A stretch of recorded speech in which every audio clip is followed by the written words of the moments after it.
اور اس کا ظاہر اس میں سب سے پہلے انسانی ہمدردی، اور اس ہمدردی کی بنا پر وہ مال جو بہت محبوب ہے خرچ کرنا، درد دل کے واسطے پیدا کیا انسان کو، ورنہ طاعت کے لیے کچھ کم نہ تھے کروبیاں۔ اگر یہ نہیں ہے تو کچھ نہیں۔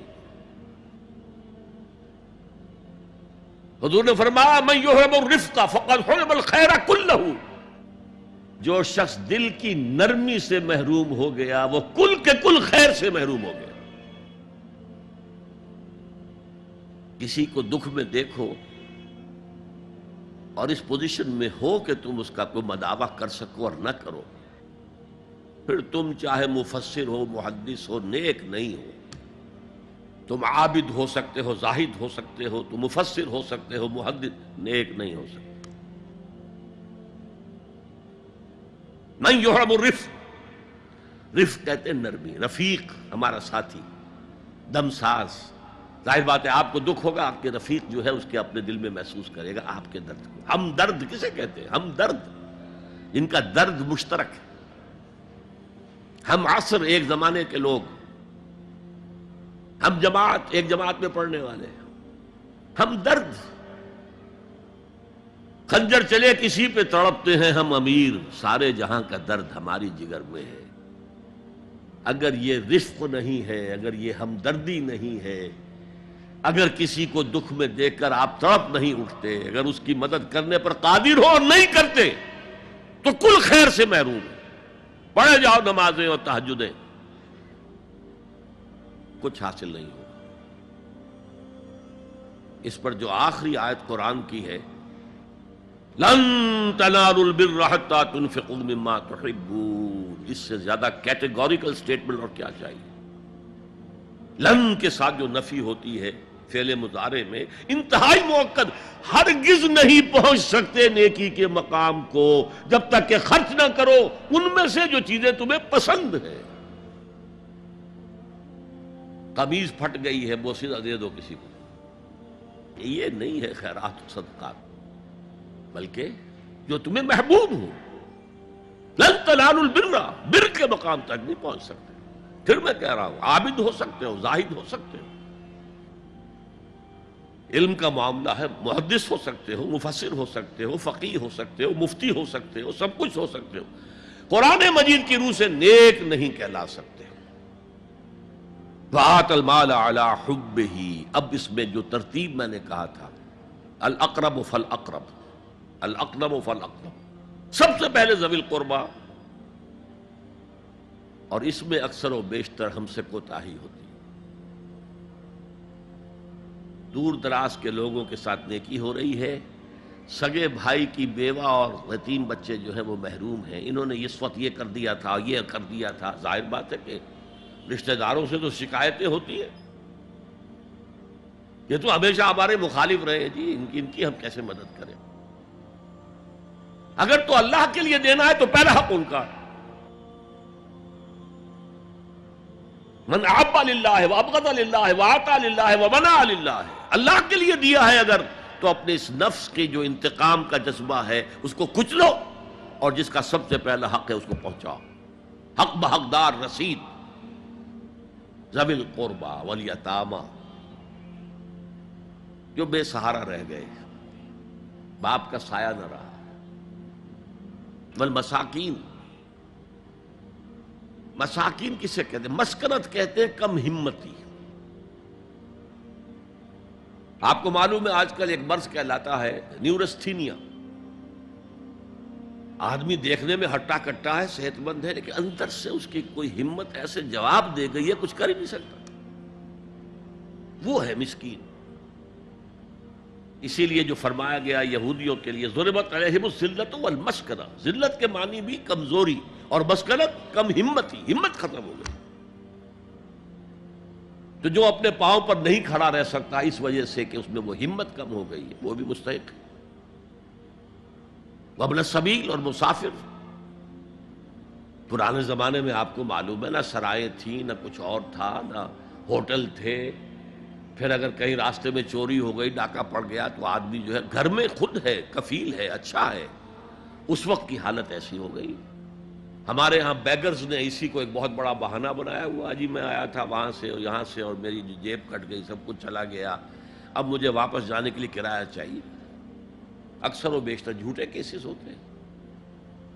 اگر آپ کسی کو پکڑ لیں اور ساتھ لے کر کہیں تحقیق کراؤ تو وہ بھاگ جائے گا، پھر نہیں آئے گا اس مسجد میں. لیکن یہ کہ ابن السبیل یہ بھی ایک کھاتا ہے. والسائلین یہ ذرا تفصیل طلب معاملہ ہے. اسلام کی تعلیم بڑی متوازن ہے. ایک طرف سوال کی مذمت ہے،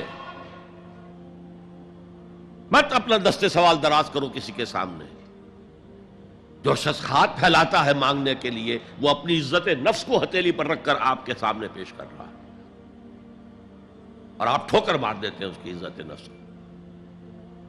مانگو اللہ سے، اللہ کسی کے دل میں ڈالے تمہاری ضرورت پوری کر سکتا ہے، بغیر اس کے کہ تم کسی کے سامنے دستے سوال دراز کرو. تو سخت مذمت ہے. اور خاص طور پر بیگری جو ایک انسٹیٹیوشن بن گیا ہے، ایک پیشہ بن گیا ہے، وہ تو اسلام کی تعلیمات کے منافی ہے. اور جس طرح کی ہم خیرات بانٹتے ہیں، 5 روپے کا نوٹ دے رہے ہیں مانگنے والوں کو، مسجدوں کے باہر سمجھ رہے ہیں ہم نے حاتم طائی کی خبر کو لات مار دی، حالانکہ حقیقت میں آپ انسٹیٹیوشن آف بیگری کو سپورٹ کر رہے ہیں. کسی ایک کو لے لو، آؤ چلو مجھے اپنا گھر دکھاؤ، مجھے بتاؤ تم واقعی اس قابل ہو یا نہیں ہو، اور پھر اس کی مدد کریں، لمسم کریں. پھر وہ 5 روپے نہیں ایسی دیں کہ وہ کچھ اپنے پاؤں پر کھڑا ہو سکے. میں نے 1 روپیہ نہیں کہا، کہ 1 روپیہ تو اب کوئی شے نہیں رہی، لیکن یہ کہ 5 روپے کا نوٹ بھی آپ نے تقسیم کرنے شروع کر دیے، یہ کیا ہے؟ والسائلین وفی الرقاب. لیکن دوسری طرف سائل کو جھڑکنا نہیں ہے. اما سائل فلا تنہر، جھڑکو نہیں. اچھا بھائی نہیں، معاف کرو میرے پاس اس وقت آپ کی مدد کے لیے کچھ نہیں ہے، میں کچھ نہیں کر سکتا. تو ان دونوں کے درمیان اصل میں معاملہ ہونا چاہیے. بلکہ یہاں تک بھی فرمایا سائل کو ضرور دو، چاہے وہ گھوڑے پر سوار ہو کر تمہارے دروازے پہ آیا. کیا پتا اس کی واقعی الجھن کیا ہے. تو سوال کی مذمت اور سائل کو جھڑکنے کی ممانعت. حتی الامکان خالی ہاتھ نہ لوٹاؤ. اس نے اپنی عزت نفس اپنی ہتھیلی پر رکھ کر تمہاری سامنے پیش کر دیا، اسے ٹھوکر نہ مارو. لیکن جیسا کہ میں نے عرض کیا، یہ انسٹیٹیوشن آف بیگری جو ہے یہ ایک علیحدہ شے ہے بالکل، اس کا اس سے کوئی تعلق نہ سمجھیے. وفی الرقاب، رقاب جمع ہے رقبہ، گردن. فک رقبۃ او اطعام فی یوم ذی مسغبۃ یتیما ذا مقربۃ او مسکینا ذا متربہ. فک رقبۃ، کسی کی گردن چھڑا دینا. اس وقت سب سے بڑی اپلیکیشن اس کی تھی غلاموں کو، کنیزوں کو اپنے پیسے سے خرید کر آزاد کر دینا. بہت بڑی نیکی، بہت بڑی نیکی. اور حضرت ابو بکر رضی اللہ تعالیٰ عنہ کے دفتر فضائل میں سب سے اونچا کام یہ ہے کہ جن غلاموں کو اور جن کنیزوں کو ستایا جا رہا تھا، their owners, their masters، ان کے آقا کو حق حاصل تھا، جو چاہے کریں ان کے ساتھ، قتل کر دے کوئی پوچھنے والا نہیں ہے. میں پہلے بھی عرض کر چکا ہوں، میری ملکیت ہے، جیسے میری بکری میری ملکیت ہے، میں نے اس کو ذبح کیا، گوشت کھا لیا، تم کون ہوتے ہو پوچھنے والے؟ میرا غلام تھا، میں نے قتل کر دیا، تم کون ہو پوچھنے والے؟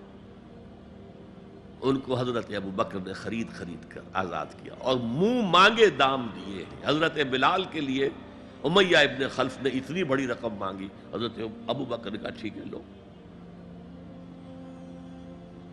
باپ نے کہا بھی، ابو قحافہ نے، ابو بکر کو کوئی غلام خریدنا ہی تھا تو کوئی طاقتور آدمی جو کام آ سکے کہیں، اس کو خریدنا چاہیے. مجھے کیا پتا ابو بکر کس لیے خرید رہا اور کس کے لیے خرید رہا.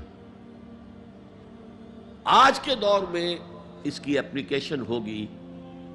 کوئی شخص جو ہے اگر قرض میں اس طرح جکڑا جائے کہ لاکھ ہاتھ پاؤں مارے نکل نہیں سکتا،